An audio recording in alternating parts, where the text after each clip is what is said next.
સાવલીના કનોડા ગામે સ્વતંત્રતા પર્વની ઉજવણી કરાઈ।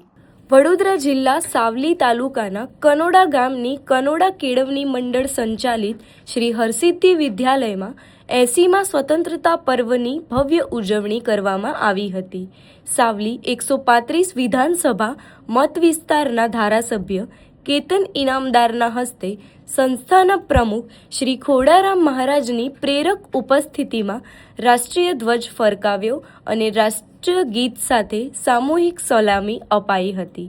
આ પ્રસંગે શાળાની બાળાઓએ સ્વાગત ગીત અને ગરબા જેવા સાંસ્કૃતિક કાર્યક્રમ રજૂ કર્યા હતા, જ્યારે ધારાસભ્યએ દેશની આઝાદી માટે બલિદાન આપનાર વીર શહીદોને યાદ કરી આપણને મળેલ આઝાદીનું મહત્ત્વ સમજાવ્યું હતું।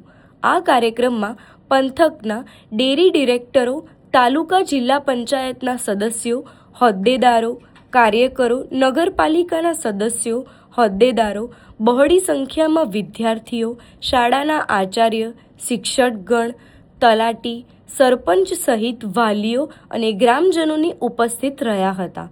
ધારાસભ્ય કેતમ ઇનામદારે પંથક અને તમામ દેશવાસીઓને 80મા સ્વતંત્રતા પર્વની શુભેચ્છાઓ પાઠવી હતી। મારા સાવલી તાલુકાના કનોડા હાઈસ્કૂલની અંદર 80મા સ્વતંત્ર દિવસની ઉજવણી ખૂબ ઉત્સાહ અને ઉમંગભેર કરવામાં આવી।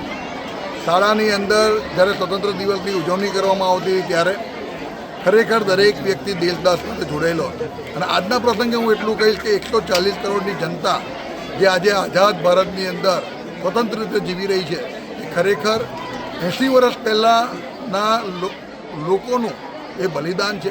કેટલાય શહીદો જેને શહીદી વોરી, કેટલાય આપણે યુગ પુરુષો જોયા કે જેમને પોતે પોતાનો કોઈ સ્વાર્થ વગર આ દેશને માત્ર આઝાદ કરાવવા માટે એમનું બલિદાન આપ્યું છે।